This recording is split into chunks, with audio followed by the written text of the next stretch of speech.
আপোনাৰ স্মাৰ্টফোনটো ব্যৱহাৰ কৰাৰ কিছু সময় পাছতে বেটাৰীটো শেষ হৈ যায় নেকি?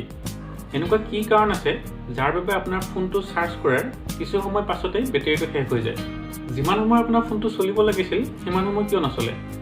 আজি মই আপোনালোকক এই ভিডিঅ'টোৰ জৰিয়তে আমি আমাৰ স্মাৰ্টফোনত কৰা কেইটামান সৰু সৰু ভুল আঙুলিয়াই দিম, যিকেইটা শুধৰাই আপুনি আপোনাৰ স্মাৰ্টফোনৰ বেটাৰী লাইফটো বৃদ্ধি কৰিব পাৰিব। স্মাৰ্টফোন ব্যৱহাৰকাৰী সকলোৱে আমি কৰা এই ভুলকেইটাৰ বিষয়ে জনাটো অতি প্ৰয়োজন।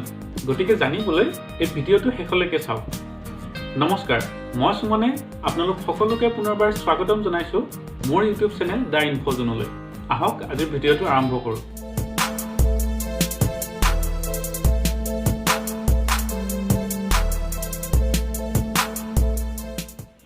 প্ৰথমতে আহিছোঁ আপোনালোকৰ ফোনত ব্যৱহাৰ হোৱা নেটৱৰ্ক কানেকশ্যনলৈ।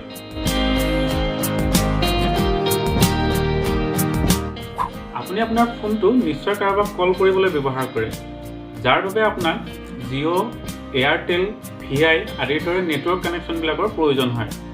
কিন্তু আপোনাৰ ফোনটোত এই নেটৱৰ্কবিলাকৰ বাহিৰেও আৰু বিভিন্ন ধৰণৰ নেটৱৰ্ক থাকে, যেনে ব্লুটুথ, ৱাইফাই, GPS, NFC আদি। আমি বহুতেই প্ৰয়োজন নহ'লেও এই নেটৱৰ্কবিলাক আমাৰ স্মাৰ্টফোনত অন কৰি ৰাখোঁ। ধৰি লওক আপুনি ঘৰৰ ভিতৰত থকা অৱস্থাত ৱাইফাই নেটৱৰ্ক ব্যৱহাৰ কৰি আছিল আৰু আপুনি ৱাইফাই নেটৱৰ্কটো অফ নকৰাকৈ বাহিৰলৈ গুচি গৈছে। তেতিয়া আপোনাৰ ফোনটোৱে নতুন এটা ৱাইফাই নেটৱৰ্ক পাবলৈ কণ্টিনিউৱাছলি চাৰ্জ কৰি থাকিব, যাৰ বাবে আপোনাৰ বেটাৰীটো ব্যৱহাৰ হৈ থাকিব। যিমানে আপুনি নতুন ঠাইলৈ গৈ থাকিব সিমানবাৰ আপোনাৰ নতুন এটা ৱাইফাই পাবলৈ আপোনাৰ ফোনটোৱে চাৰ্জ কৰি থাকিব আৰু আপুনি গম নোপোৱাকৈ আপোনাৰ ফোনৰ বেটাৰীটো ব্যৱহাৰ হৈ থাকিব। ঠিক এনেদৰে আমি ফাইল ট্ৰেন্সফাৰ কৰিবলৈ ব্যৱহাৰ কৰা ব্লুটুথ কানেক্টিভিটিটো আমি ব্যৱহাৰ কৰাৰ পিছত বন্ধ কৰিবলৈ পাহৰি যাওঁ, যাৰ বাবে আপোনাৰ ফোনৰ বেটাৰীটো ব্যৱহাৰ হৈ থাকে। গতিকে যেতিয়া প্ৰয়োজন তেতিয়াহে এই নেটৱৰ্ক কানেকশ্যনবিলাক অন কৰি ৰাখক আৰু বাকী সময় বন্ধ কৰি দিয়ক। এনেকুৱা কৰিলে আপোনাৰ ফোনৰ বেটাৰীটো বহুতখিনি ৰাহি হ'ব। দ্বিতীয়তে আহিছোঁ আপোনাৰ ফোনৰ স্ক্ৰীণখনলৈ।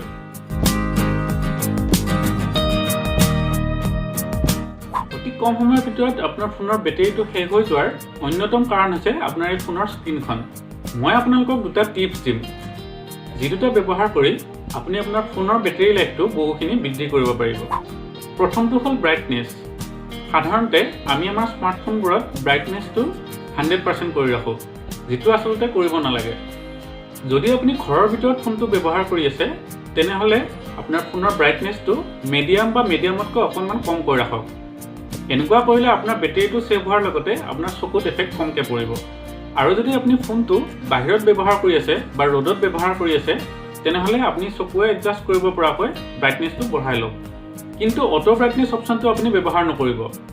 এই অটো ব্ৰাইটনেছ অপশ্যনটো ব্যৱহাৰ কৰিলে ওলোটাকৈ আপোনাৰ বেটাৰী বেছিকৈহে ব্যৱহাৰ হ'ব, কাৰণ ইয়াক চেঞ্জৰৰ প্ৰয়োজন হয়।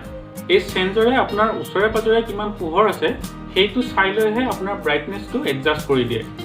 গতিকে এই অটো ব্ৰাইটনেছ অপশ্যনটো ব্যৱহাৰ নকৰি আপুনি নিজেই আপোনাৰ ফোনৰ ব্ৰাইটনেছটো এডজাষ্ট কৰি লওক। আৰু দ্বিতীয়টো হৈছে স্ক্ৰীণ টাইম আউট। যদি আপোনাৰ ফোনটোৰ স্ক্ৰীণ টাইম আউটটো 30 ছেকেণ্ডতকৈ অধিক কৰি ৰাখিছে তেনেহ'লে এতিয়া সেইটো কমাই লওক, কাৰণ আমাৰ ফোনটো ব্যৱহাৰ হৈ নাথাকিলে আমাৰ ফোনত বিভিন্ন ধৰণৰ ন'টিফিকেশ্যন আহে।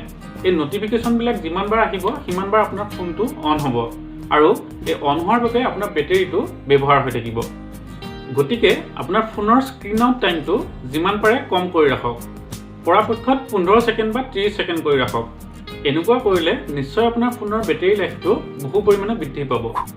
এতিয়া আহিছোঁ আপোনাৰ ফোনৰ ছাউণ্ড আৰু ভাইব্ৰেশ্যনলৈ।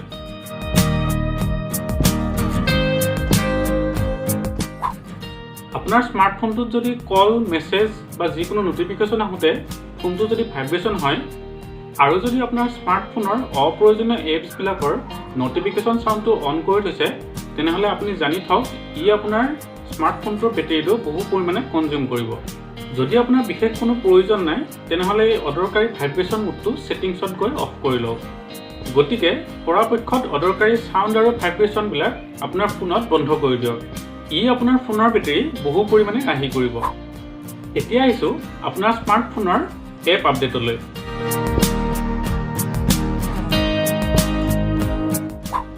আপুনি আপোনাৰ এণ্ড্ৰইড স্মাৰ্টফোনটোৰ প্লে ষ্ট'ৰৰ অটো এপ আপডেট অপশ্যনটো অন কৰি ৰাখিছে নেকি? যদি ৰাখিছে তেতিয়াহ'লে এতিয়াই বন্ধ কৰি লওক, কাৰণ যেতিয়া এটা এপৰ নতুন আপডেট আহে এই অপশ্যনটো অন থাকিলে নিজে নিজে সেই এপটো আপডেট হৈ যায়, যাৰ বাবে বেকগ্ৰাউণ্ডত আপোনাৰ মোবাইল ডাটাটো ব্যৱহাৰ হোৱাৰ লগতে আপোনাৰ ফোনৰ বেটেৰীটোও ব্যৱহাৰ হয়। ধৰি লওক আপোনাৰ স্মাৰ্টফোনটোত অটো আপডেট এপ অপশ্যনটো অন হৈ আছে, আপোনাৰ ফোনটোত মাত্ৰ 10% চাৰ্জ আছে আৰু আপুনি বাহিৰত আছে। ঠিক সেই সময়তে যদি আপোনাৰ ফোনটোত 200 MB মানৰ দুটা নতুন এপছৰ আপডেট আহে আৰু যদি আপোনাৰ নেটৱৰ্ক কানেকশ্যনটো শ্ল' হৈ থাকে, ই ডাউনলোড হ'বলৈ বহুত সময় ল'ব। আমি গম নোপোৱাকৈ ইয়াৰ বাবে আমাৰ ফোনৰ বেটেৰীটো ব্যৱহাৰ হৈ থাকিব। গতিকে অটো আপডেট এপ অপশ্যনটো প্লে ষ্ট'ৰৰ ছেটিংছত গৈ এতিয়াই আপুনি বন্ধ কৰি লওক। ই আপোনাৰ ফোনৰ বেটেৰী বহু পৰিমাণে ৰাহি কৰিব। এতিয়া আহিছোঁ উইডজেট আৰু লাইভ ৱালপেপাৰলৈ।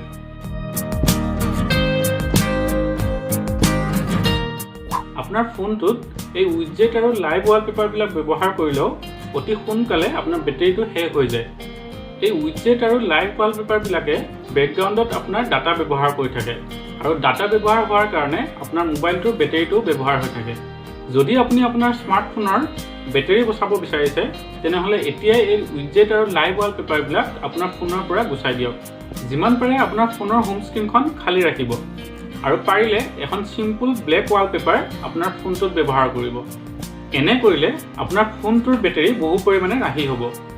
আমি প্ৰায় সকলোৱে আমাৰ স্মাৰ্টফোনত সাধাৰণতে কৰা এনেকুৱা কেইটামান সৰু সৰু ভুলৰ বাবে আমাৰ ফোনৰ বেটেৰী অতি কম সময়তে শেষ হৈ যায়, যাৰ বাবে আমাৰ ফোনটো বাৰে বাৰে চাৰ্জ কৰি থাকিবলগীয়া হয়। মই ভাবোঁ আপোনালোকে এতিয়া এই ভুলকেইটাৰ বিষয়ে নিশ্চয় গম পালে আৰু এই ভুলকেইটা শুধৰাই আপুনি আপোনাৰ ফোনৰ বেটেৰী বহু পৰিমাণে ৰাহি কৰিব পাৰিব। ভিডিঅ'টো চাই যদি উপকৃত হোৱা বুলি ভাবিছে, তেনেহ'লে এটা লাইক কৰি দিব আৰু কিবা সুধিব বিচাৰিলে তলৰ কমেণ্ট বক্সত কমেণ্ট কৰি মোক সুধিব পাৰে। এনেকুৱা ইণ্টাৰেষ্টিং ভিডিঅ' পাই থাকিবলৈ এই চেনেলটো এতিয়াই ছাবস্ক্ৰাইব কৰি লওক। সকলো সুস্থ থাকক, ভালে থাকক। পৰৱৰ্তী ভিডিঅ'ত আপোনালোক সকলোকে পুনৰবাৰ লগ পোৱাৰ প্ৰতিশ্ৰুতিৰে আজিলৈ এৰিছোঁ। ধন্যবাদ।